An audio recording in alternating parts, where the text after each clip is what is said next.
আপনার নাভিতে কি তিল আছে? পাত্রের মুখে এমন প্রশ্ন শুনে ভরকে যায় মিষ্টি। ছেলেপক্ষ তাকে দেখতে এসেছে। যখন আলাদা ঘরে কথা বলতে দেওয়া হলো তখন আকস্মিক এমন প্রশ্নে বোকা বনে যায়। মিষ্টি ফ্যালফ্যাল চোখে ছেলেটার দিকে তাকায়। ছেলেটা ধমক দিয়ে বলে, এই মেয়ে, কথা বলছো না কেন? কি বলবো? মিষ্টি বোকার মতো প্রশ্ন করে বসে। সামনে থাকা ছেলেটা এবার অনেকটা রেগে যায়। কিছুটা রাগ মিশ্রিত গলায় বলে, তোমার নাভিতে কি তিল আছে? মিষ্টি নাভিতে হাত দেয়। তিল আছে কিনা ভাবতে থাকে। তারপর চট করেই বলে ওঠে, আপনি কিভাবে জানলেন? অসভ্য মেয়ে। ছেলেটা আর এক মুহূর্তের জন্য অপেক্ষা করে না। রুম থেকে বের হয়ে সোজা ড্রয়িং রুমে চলে আসে। ড্রয়িং রুমে ছেলেটির বন্ধু আরমান মিষ্টির বড় ভাই মোমিন চৌধুরী ও ভাবি ইরার সাথে বসে কথা বলছিল। রাহুল এসে আরমানকে বলল, আরমান চল, আমরা এক্ষুনি বের হয়ে যাব। আরমান বলল, ফাইনাল কথা বলে যাবি না? কোনো ফাইনাল কথা নেই, আমি ভুল করেছিলাম এখানে মেয়ে দেখতে এসে। তারপর রাহুল মোমিন সাহেবের দিকে তাকিয়ে বলল, ভাইজান এক্সট্রিমলি সরি, আপনার বোনকে দেখতে এসে আপনার মূল্যবান সময় নষ্ট করেছি। দয়া করে আপনার বোনকে অন্য জায়গায় বিয়ে দিয়ে দিবেন। আমার পক্ষে আপনার বোনকে বিয়ে করা পসিবল না। রাহুলের মুখে এমন কথা শুনে মিষ্টি ভাবে ইরা বেগম বলল, ভাই কি হয়েছে? আমাদেরকে কি একটু বলা যাবে? আমার ননদ কি কোনো ভুল করেছে? আপনার ননদ কোনো ভুল করেনি। আপনার ননদকে দেখতে এসে ভুল আমি করেছি। আরমান চল। বলেই রাহুল এবং তার বন্ধু আরমান ড্রয়িং রুম থেকে বের হয়ে চলে গেল। মিষ্টির ভাবি এবং বড় ভাই অবাক হয়ে যায়। হঠাৎ কি হলো বুঝতে পারছে না। ইরা বেগম বলল, নিশ্চয়ই তোমার বোন উল্টাপাল্টা কিছু বলেছে। না হয় এত ভালো পাত্র যে কিনা নিজে থেকে মিষ্টিকে দেখতে আসলো, সে আবার নিজে থেকে চলে গেল। তুমি একটু মিষ্টির সাথে গিয়ে কথা বলে দেখো তো ঘটনাটা কি। ইরা মিষ্টির সাথে কথা বলার জন্য মিষ্টির রুমের দিকে গেল। মিষ্টির রুমে এসে দেখলো মিষ্টি তখনও খাটের উপর বসে আছে। ইরা ভাবি মিষ্টির পাশে বসে বলল, রুমে কি কথা হলো? রাহুল এমন রেগে চলে গেল কেন? জানি না ভাবি, হঠাৎ করেই আমাকে ধমক দিয়ে চলে গেল। কথাও হয়নি তো? কোনো কথাই হয়নি? মিষ্টি বিড়বিড় করে বলল, হয়েছে। তোমাদের মাঝে কি কথা হয়েছে? যে ছেলেটা তোমাকে পছন্দ করলো, নিজেই প্রস্তাব নিয়ে আসলো, সে হঠাৎ করে চলে গেল কেন? মিষ্টি বিরক্ত নিয়ে বলল, আমার নাভিতে তিল আছে কিনা জানতে চেয়েছিল। আমি তখন বললাম, আপনি কিভাবে জানলেন? তখনই আমাকে অসভ্য বলে চলে গেল। ইরা মিষ্টির ভাবি বেশ কিছুক্ষণ ভাবে, তারপর মিষ্টির দিকে তাকিয়ে বলল, এটার কারণ দুটো হতে পারে। প্রথম কারণ, ছেলেটা নাভিতে তিল থাকা মেয়েদের পছন্দ করে না। দ্বিতীয় কারণ, তোমার নাভিতে তিল আছে এটা কেউ ছেলেটাকে বলেছে, আর তুমি যখন স্বীকার করেছো তখন ছেলেটা ভেবে নিয়েছে তোমার সাথে কোনো ছেলের সম্পর্ক আছে, আর গভীর সম্পর্ক। এখন এটা বলো, তোমার নাভিতে তিল আছে এটা অন্য কেউ কিভাবে জানলো? মিষ্টি বোকার মতো ভাবির মুখের দিকে তাকিয়ে থাকে। এই এক সমস্যা। ইরা ভাবি সাইকোলজির স্টুডেন্ট ছিল, অল্পতেই ক থেকে কলকাতায় চলে যায়। মিষ্টি ধীর গলায় বলে, আমি জানি না, নিজেই কখনো তিলটাকে ঠিক মতো লক্ষ্য করিনি। অন্য কারো জানার কথা আসছে কোথা থেকে? হতে পারে ছেলেটা আন্দাজ করে কথাটা বলেছে। ইরা ভাবি আবার একটু চিন্তা করে বলে, কখনো না, অন্যটাই হয়েছে। কেউ ছেলেটাকে বলেছে তোমার নাভিতে তিল আছে, আর এটার কারণে বিয়েটা ভেঙে গেল। যাও, ফ্রেশ হয়ে কোথাও থেকে ঘুরে এসো, আর এসে আমাকে সত্যটা জানাও কারো সাথে সম্পর্ক আছে কিনা। ভাবি বিরক্ত হয়ে রুম থেকে বেরিয়ে যায়। এই এক সমস্যা। নামটা মিষ্টি হলেও ও সবসময় মিষ্টি থাকতে পারে না, একটুতেই সবকিছুতে বিরক্ত হয়। তারপর মিষ্টি ড্রেসিং টেবিলের সামনে থেকে ছোট্ট একটা আয়না নিল।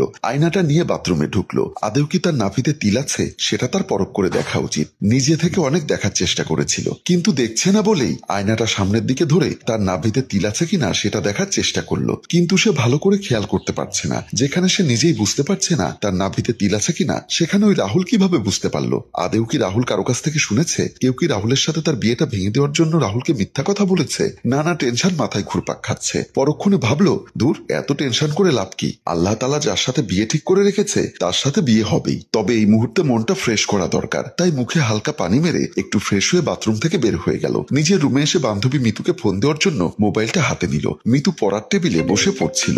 মিষ্টির কল দেখে মিতু কলটা রিসিভ করলো। মিষ্টি কিছু বলার আগে মিতু প্রশ্ন করলো, কিরে, তোর বিয়ে কি ফাইনাল হয়ে গেছে? ছেলে কি করে? বিয়ে কখন? হানিমুনে কোথায় যাবি? বাবা একটু দম নে। সব প্রশ্ন যদি একবারে করিস উত্তর দিব কিভাবে? আচ্ছা দম দিলাম, এবার বল। প্রথমত আমার বিয়েটা হচ্ছে না। মিতু অবাক হয়ে গেল। তারপর বলল, শুনলাম ছেলেটা তোকে মার্কেটে দেখে নিজে থেকে পছন্দ করে তোদের বাড়িতে প্রপোজাল নিয়ে গেল। কি এমন সমস্যা দেখে না করে দিল? নাভিতে তিলের কথা শুনে বিয়েটা হচ্ছে না মানে? সব বলবো, তুই এক্ষুনি ইপ্তি কফি শপে আয়। বলেই মিষ্টি মোবাইলের লাইনটা কেটে দিল। ইপ্তি কফি শপে আগে থেকে বসা ছিল মিতু। মিষ্টি কফি শপে ঢুকতে ঢুকতে মিতু বলল, তারপর কি হলো? ছেলেটা দেখতে কেমন ছিল রে? থাম না ইয়ার, আমাকে দম নিতে দে। দোস্ত, দম পরে নিবি, আগে বল শালা কিভাবে জানলো তোর তিলের কথা? সে কি স্বপ্ন দেখে এসেছে? দূর, এত খোঁজ নিয়ে কি হবে? চিন্তায় আমার মাথা ব্যথা করছে। না সেটাও ঠিক। আচ্ছা বিয়েটাকে ভেঙে গেল? থাম না প্লিজ, এসব ভালো লাগছে না। চাকরির অ্যাপ্লাই করলাম, ইন্টারভিউ কবে কিছু কি জানিস? মেসেজ এসেছে, দেখিসনি? কালকে ইন্টারভিউ। মিতুর কথায় মিষ্টি ফোনটা বের করে। হ্যাঁ মেসেজ এসেছে, ইন্টারভিউ এর জন্য ডাকা হয়েছে। তারপর মিষ্টি মিতুর কাছে জানতে চাইলো, তুই কি কাল যাচ্ছিস ইন্টারভিউ দিতে? যাবো। আচ্ছা এখন কফির অর্ডার দে। রাতে মিষ্টি যখন নিজের রুমে শুয়েছিল তখন ওর ভাবি ওর জন্য এক গ্লাস দুধ নিয়ে ওর রুমে আসলো। ধর এটা খেয়ে নে। না ভাবি, এখন দুধ খাবো না, মন ভালো নেই। আচ্ছা, তোর কি মনে পড়েছে? কি কখনো তোর মনের ভুলে কিংবা কোথাও গোসল করতে গিয়ে কেউ কি তোর নাভির পাশে তিল দেখেছিল? এবার মিষ্টি কিছুটা বিরক্ত হয়ে বলল, সেই সকাল থেকে নাভির পাশে তিল নিয়ে পড়ে আছো, এখনো সব বাদ দাও তো ভাবি, কাল সকালে চাকরির ইন্টারভিউ দিতে হবে। বাদ দিতে বললেও তো দেওয়া যায় না, এজন্যই বলি মেয়েদের সবসময় পর্দা করা দরকার। কখন কোথায় কি করতে গিয়ে কাকে নাভির পাশে তিল দেখিয়েছিস, এখন বিয়েটা ভেঙে গেল। ভাবি তুমি কি যাবে? মিষ্টি বিরক্ত হয়ে যাচ্ছে দেখে ইরা ভাবি খাটের পাশে দুধের গ্লাসটা রেখে চলে গেল। সকালবেলা মিষ্টি ইন্টারভিউ দিতে যাচ্ছিল। ড্রয়িং রুমে বসে পেপার পড়ছিল মিষ্টির বড় ভাই মুমিন চৌধুরী। মিষ্টিকে দেখে বলল, কোথায় যাচ্ছিস? ইন্টারভিউ দিতে। আজ না গেলে হতো না? ইন্টারভিউ বোর্ড কি আমার জন্য বসে থাকবে? তাছাড়া চাকরিটাও ভালো, স্যালারিও অনেক, তাই অপরচুনিটিটা হাতছাড়া করতে চাচ্ছি না। তাড়াতাড়ি চলে আসিস, বিকালে তোকে আরেকটা পাত্রপক্ষ দেখতে আসবে। ভাইয়ের মুখে আরেকটা পাত্রপক্ষের কথা শুনে মিষ্টি বলল, না করে দাও, এখন আমি বিয়ে করছি না, আগে লাইফটা বিল্ড আপ করি। কারণ মিষ্টির মনে একটাই প্রতিজ্ঞা, রাহুল তাকে কেন অ্যাভয়েড করলো। নাভির পাশে তিলের রহস্যটা উদ্ঘাটন না করা পর্যন্ত মিষ্টি বিয়ে করবে না। তাই আর কোনো কথা না বাড়িয়ে মিষ্টি ইন্টারভিউ দিতে চলে গেল। ইন্টারভিউ দিতে এসে মিষ্টি দেখতে পেল মিতু অফিসের বাইরে একটা বেঞ্চের উপর বসে আছে, পাশে আর একটা ছেলে। দেখে বোঝা যাচ্ছে ছেলেটিও ইন্টারভিউ দিতে এসেছে। মিষ্টিকে দেখে মিতু বলল, আসতে এতক্ষণ লেট করলি কেন? তোর জন্য কি ইন্টারভিউ বোর্ড বসে থাকবে? আর বলিস না, রাস্তায় এত গাড়ি কিন্তু গন্তব্যস্থলে আসার কোনো গাড়ি পাচ্ছিলাম না। কথা না বাড়িয়ে এখানে বস। মিতুর পাশে বসা ছেলেটি বলল, উনি এখনই এসে সামনে বসবে কেন? মিতু ছেলেটির দিকে তাকিয়ে বলল, আপনার সমস্যা কি? আমার বান্ধবী আমার স্থানে ইন্টারভিউ দিতে যাবে, প্রয়োজনে আমি পরে যাব,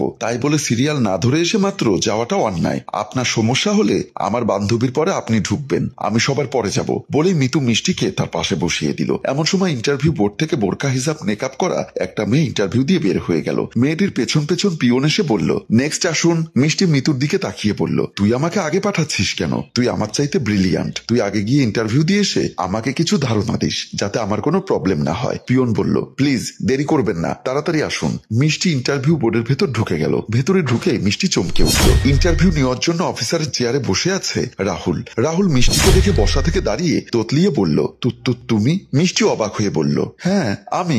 দেখুন, এখানে আপনি পাত্রী দেখতে আসেননি, আমিও পাত্রের সাথে বিয়ের ইন্টারভিউ দিতে আসিনি। আপনি প্রশ্ন করবেন, আমি আপনার মনোপুতে উত্তর দিতে না পারলে আমার চাকরি হবে না, সুতরাং নো এক্সকিউজ। রাহুল এবার নিজেকে সংযত করে বলল, প্লিজ বসুন। বসার আগে জানতে চাই আমার নাভির পাশে তিলের রহস্য কি? হ্যালো ভিউয়ার্স, আমাদের গল্প এখানেই শেষ নয়। আমরা আপনার মূল্যবান কমেন্ট আশা করছি। আপনার কমেন্টে আপনার ধারণাটা লিখে দিন, দেখি আমাদের লেখকের চিন্তাধারার সাথে আপনার কতটুকু মিল আছে। আপনারা কমেন্টে লিখতে পারেন মিষ্টির নাভির পাশে তিলের রহস্য কি। আপনার সুন্দর কমেন্টের উপর ভিত্তি করে আমরা দ্বিতীয় পর্ব সাজাবো। ততক্ষণ পর্যন্ত আপনারা সবাই ভালো থাকুন, আর আমাদের গল্পটি ভালো লাগলে এক্ষুনি শেয়ার করে দিন। ধন্যবাদ।